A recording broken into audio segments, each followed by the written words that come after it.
Marvel Tokon Fighting Souls just gave us some major updates about the game's launch roster size, character teams being in the game, with team leaders seemingly even being teased at the end of the trailer, with full-on teams that I think will be eventually revealed as we get closer and closer to the game's full-on release on August 6th. So today, with the launch roster count finalized and the future teams being teased by the final trailer shot, we will be doing an updated roster prediction where we will take a shot to see who Arc Systems might bring to the game's launch roster. But before we get into that fully, make sure to show off your hype for Marvel Tokon Fighting Souls by scrolling down and hitting those hype, like, and subscribe buttons to help us reach our like goal of 25 likes on this video. And so you don't miss out on any Marvel Tokon news as it comes out. Also, consider becoming a member of the channel to be listed and have your approved and chosen images shown at the end of videos,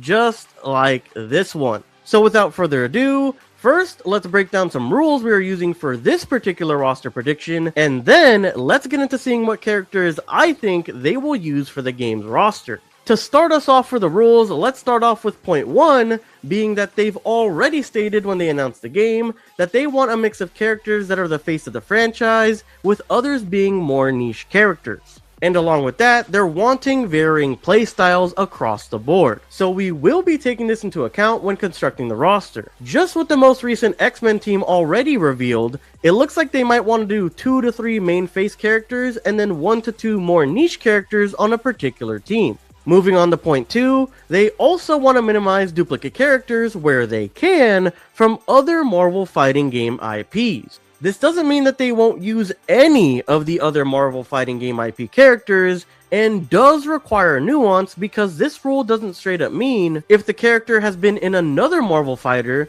that they won't appear in this one.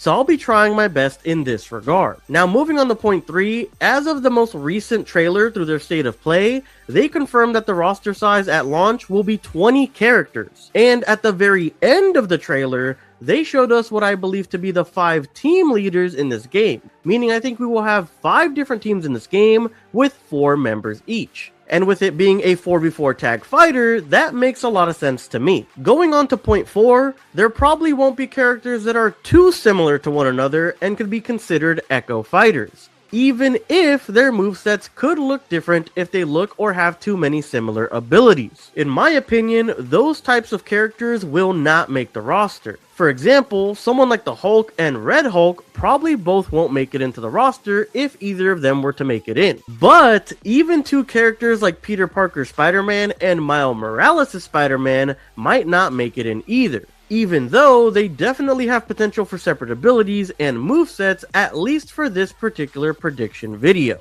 Moving on to point 5, lots of different characters have a crazy number of different iterations and team members where in one comic, show, game, or movie story, they are a key member or not a member at all of certain teams. Sometimes even joining or collabing with another team for a big story arc or fight as a one-off. So there will be some times where I do fit certain characters in a certain group that otherwise isn't too mainstream or could maybe belong to another team.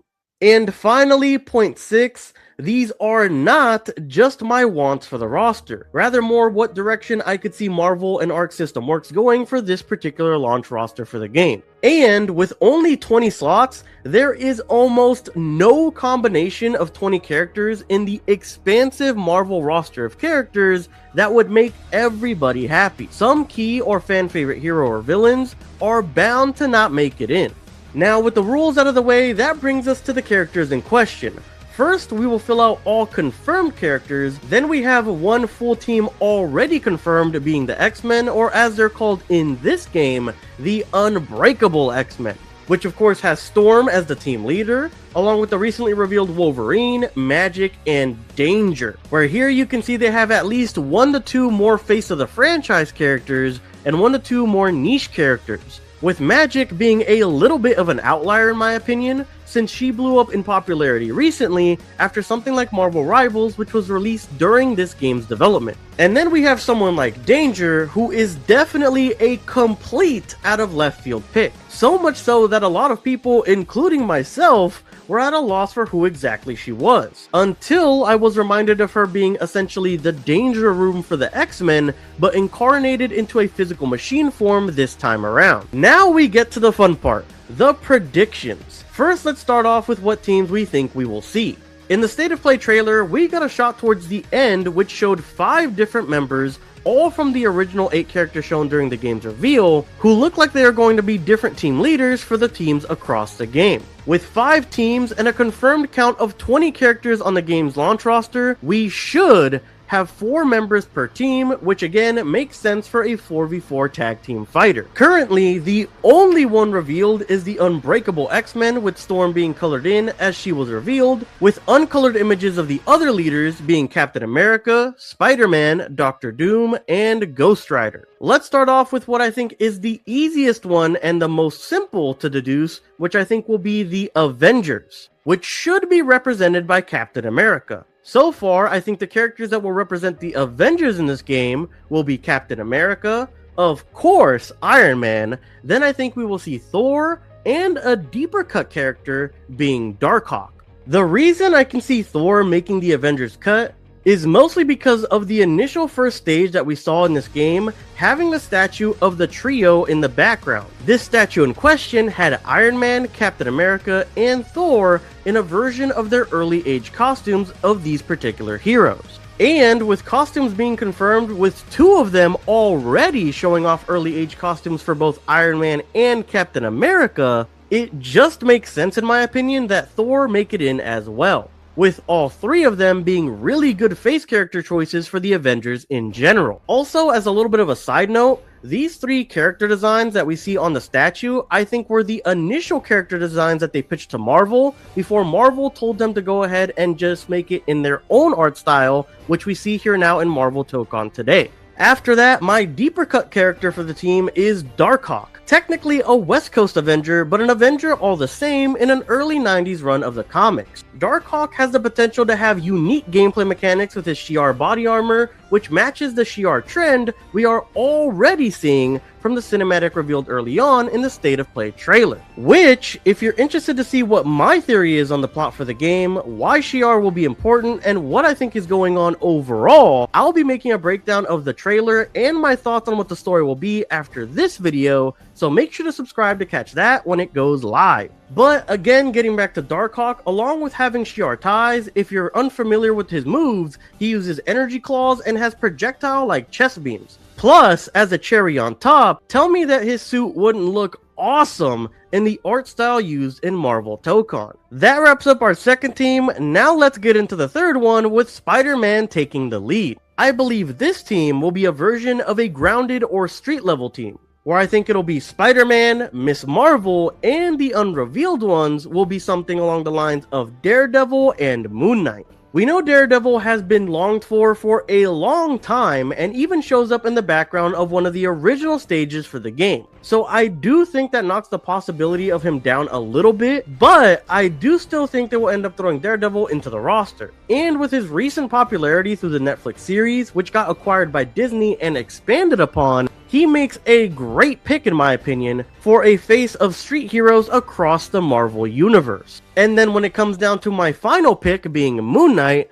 I really think that they can change up the gameplay with him, making him a sort of stance characters with his alternate personalities having different movesets or specials altogether. He's not too much of a deep cut anymore, especially after something like his Disney Plus series with Oscar Isaac, and of course the popularity of Marvel Rivals. But I would still consider him niche enough to not be the face of street level heroes. Next, let's move on to Robbie Reyes' version of Ghost Rider, who I believe will be leading the Midnight Suns in Marvel Tokon. The Midnight Suns are a weird group of supernatural or mystical characters that usually handle other supernatural, demonic, or mystical threats. Personally, I see Ghost Rider leading the group because someone like Doctor Strange is off doing his own other big thing, or busy with something else like maybe even recovering for battle. Kind of like what the PlayStation blog post said about the X-Men group, and why their group is what it is for Marvel Tokon. In this group, my prediction is Ghost Rider leading the pack,